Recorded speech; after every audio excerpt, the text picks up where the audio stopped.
Jawabannya adalah kita harus selalu waspada dengan setiap langkah siapapun, apalagi yang terbukti telah melakukan kelicikan dan kecurangan, walaupun itu hanya satu huruf, harus kita waspadai.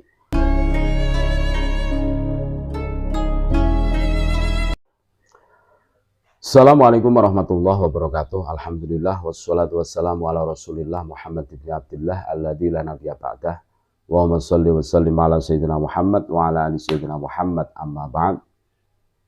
Saudara-saudaraku sebangsa setanah air yang kami cintai, yang kami muliakan, yang kami banggakan, dimanapun Anda berada, berjumpa kembali dengan kami channel Bejo Dunya Akhirat. Sak bejo-bejone wong kang lali, isih luwih bejo wong kang eling lan waspada, dan tetap NKRI harga mati.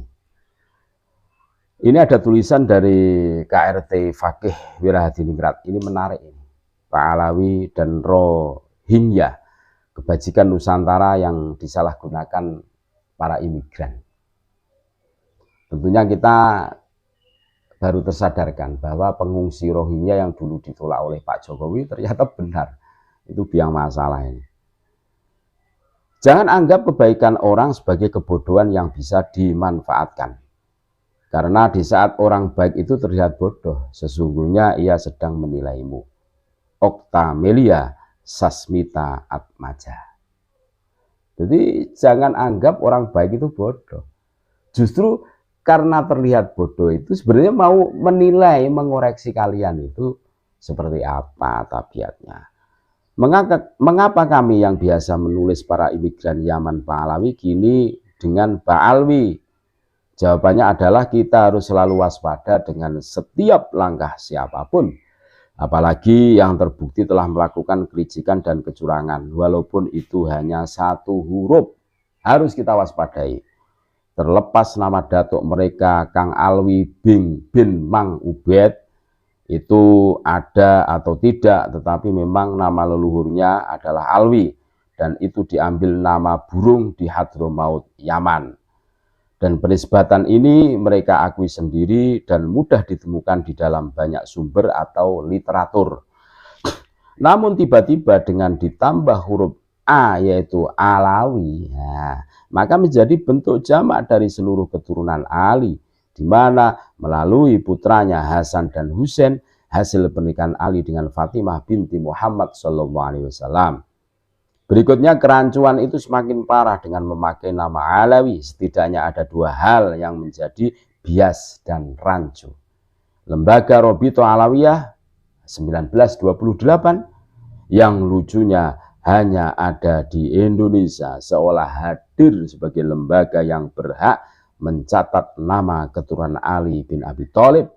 Kini mereka dengan pongah bila ada orang mengaku juga keturunan Nabi langsung diinterogasi. Apa sudah punya buku paspor nasab dari RA? Wah, seakan-akan RA itu penentu semuanya. Gile bener, seolah mereka tiba-tiba menjadi polisi nasab di Nusantara. Ngaco kan? Selanjutnya ketika ada oknum dari klan ini melakukan kudeta lembaga Thariqah di dalam NU sebagai wadahnya para kaum sufi, tiba-tiba ada Thariqah Alawiyah yang diklaim sebagai Thariqah yang mu'tabaroh, artinya bersambung sanadnya kepada Nabi Muhammad SAW secara silsilah keilmuan, bahkan terkesan seolah sebagai penyempurnaan dari seluruh Thariqah, atau minimal mengambil intisari kebajikan dari beberapa Thariqah. Selain bermasalah dari caranya menguasai lembaga sufi, masih ditambah lagi dengan sanad thariqahnya yang juga bermasalah. Mari kita cermati. Thariqah Pak Alawi merangkul thariqah-thariqah yang lain, beradab dengannya dan tidak mengingkarinya, bahkan mengambil makna-maknanya. Sehingga para imam muhaqqiq mereka menyatakan dengan jelas bahwa thariqah Pak Alawi pada lahiriahnya mengikuti Al-Ghazali dan batiniahnya mengikuti Asy-Syadzili. Catatan Al-Faqih Muqaddam Ba'alwi tahun 1176-1255. Sedangkan Imam Syadzili 1197-1258, artinya lebih dahulu lahir dan lebih tua umurnya. Kan gitu toh.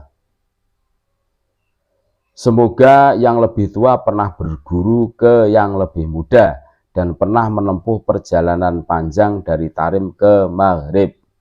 Itu kan sudah rancu.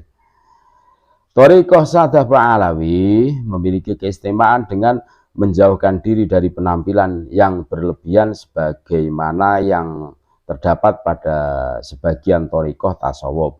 Catatan, apakah yang dimaksud dengan berlebihan dan dengan tidak memakai baiat seperti thariqah lainnya, maka hubungan guru dengan murid diikat pakai apa? Semoga bukan pakai dongeng tentunya. Pertanyaan kritisnya dan siapapun boleh mempertanyakannya. Yang pertama, tepatkah penamaan thariqah alawiyah? Yang kedua, benarkah thariqah yang muktabaroh? Kan dipertanyakan kalau gitu. Jawabannya yang pertama, jelas rancu karena mursyid pertama dari thariqah ini adalah Al-Faqih Al-Muqaddam yang bernama Muhammad bin Ali. Lalu mengapa tidak dinamakan thariqah Faqihiyah atau Muhammadiyah? Kenapa Alawiyah? Karena dinisbatkan kepada tokoh pendirinya kan gitu toh. Faqih Muqaddam yo Muqaddimiyah atau Faqihiyah kan gitu kan. Dari nama saja sudah janggal, maksa dan ambigu. Hampir semua thariqah dinamakan sesuai nama, gelar atau julukan mursyid akbar pendirinya. Lah ini, aduh. Tapi ya sudahlah, ini kan sudah terjadi. Silahkan dipikir sendiri. Terus yang kedua, klaim sebagai thariqah yang muktabaroh jelas ini sangat diragukan. Mengingat Syekh Muhammad bin Ali Ba'alwi yang konon mengambil sanad dari Syekh Abu Madyan, ternyata sama tidak pernah bertemu dengan gurunya. Diriwayatkan bahwa konon beliau mendapatkan khirqah kewalian dari Syekh Abu Madyan yang menitipkan kepada Syekh Abdurrahman Al-Maq'ad, ya. Namun beliau keburu wafat dalam perjalanan, lalu dititipkan lagi kepada muridnya Syekh Abdullah Soleh Al-Maghribi. Artinya al-khirqah atau pangkat kewalian ini berpindah dan dititip-titipkan dalam prosesnya dengan mencatut orang besar lalu disambungkan dengan metode penitipan makom, maka akhirnya jadilah wali. Luar biasa. Terlepas dari segala kontroversi beliau entah sebagai waliyullah terbesar sepanjang zaman atau setiap malam mi'raj ke langit hingga ontanya hafal jalan-jalan langit, atau beliau yang diciptakan dari nur zatnya Allah dan sebagainya, yang jelas nasab beliau ternyata gagal. Ditinjau dari kajian pustaka dan dari tes DNA, keturunannya tersambung kepada Nabi Muhammad SAW. Suatu bangunan yang pondasinya hanyalah bayang-bayang tidak mungkin kokoh berdiri dengan melayang. Baiklah, kita tidak akan mengupas jauh lebih kejanggalan-kejanggalan Pak Alawi. Penulis yakin masih banyak manusia berpikir sehat dan waras di negeri ini, kecuali tentu saja bagi mereka yang tidak mau menggunakan cahaya nurani dan akal sehatnya. Yang jelas Pak Alawi telah bermasalah sejak awal kedatangannya di Nusantara. Berikut daftarnya. Yang pertama adalah didatangkan 100% memakai kapal kolonial Belanda. Untuk bekerja padanya, mendapatkan fasilitas tanah, gaji, dan warga negara kelas 2 di bawah Belanda. Artinya datang di atas settingan jahat Belanda. Ini yang harus kita waspadai kan itu. Terus yang kedua, terbukti menjadi pengkhianat dan melawan perjuangan anti penjajahan. Bisa dikaji pada kasus Geger Cilegon. Akibat fatwa Mufti Batavia Utsman bin Yahya yang mengharamkan pemberontak pada kolonial, ratusan pengikut thariqah di Banten dieksekusi Belanda. Ada pola hubungan jelas jongos majikan antara Utsman bin Yahya, Senok Horgron, Van den Broek hingga ke Ratu Belanda. Bisa dikaji dalam surat menyurat yang penuh menjilat sang mufti pada majikannya. Terus yang ketiga, absen dalam perjuangan bangsa, baik dalam peristiwa Sumpah Pemuda 1928, BPUPKI, PPKI, proklamasi peristiwa 10 November 1945 di Surabaya, Bandung Lautan Api, Perang Kemerdekaan Agresi Militer 1 dan 2, Serangan Umum 1 Maret 1949. Tuh. Yang keempat, justru yang ada terlihat dalam peristiwa G30S PKI, di mana tokoh-tokohnya menjadi dedengkot PKI, yaitu Aidit dan dua bersaudara Barakbah. Dan ini bisa dimaklumi karena Yaman Selatan adalah poros negara komunis dunia pada zaman itu. Bahkan satu-satunya di Jazirah Arab, dan oknum Ba'alwi banyak menjadi tokoh-tokoh sentralnya. Terus yang kelima, berlaku arogan dan rasis, mengaku sebagai ras paling mulia, klaim sesat sebagai keturunan Nabi SAW, dan bahkan berani berfatwa putri-putri mereka tidak sederajat bila dinikahi pria di luar mereka. Yang keenam, berani membelokkan sejarah leluhur Nusantara dan makam-makam pembesar negeri sebagai keturunan Yaman, agar mereka seolah adalah asli orang Nusantara sebagai majikan, daripada pribumi yang bilang putus nasabnya, sehingga nantinya akan berbalik nasibnya. Pribumi malah yang seolah jadi imigran, bahkan jongosnya mereka. Biadab kan? Itu. Yang ketujuh, berani membelokkan simbol-simbol NKRI sebagai andil mereka, dari bendera merah putih, lambang Garuda Pancasila, dan hari kemerdekaan, termasuk ormas Islam terbesar NU pun diklaim atas andilnya. Padahal ketika NU berdiri, mereka justru mendirikan organisasi rasis, yaitu RA, pada tahun 1928 atau 2 bulan sejak Sumpah Pemuda, di mana mereka tidak mendukung pada saat itu. Yang kedelapan, selain rasis kepada pribumi, mereka juga rasis kepada sesama imigran lainnya. Tercatat terjadi banyak bentrokan berdarah dengan kaum Arab Al-Irsyad atau non-Ba'alwi. Dan hal itu masih menjadi ganjalan hingga kini, padahal banyak golongan Al-Irsyad seperti Marga Al-Katiri, At-Tamimi, Bajamal, dan lain-lain yang jelas-jelas secara genetik adalah orang Arab, bahkan suku Quraisy.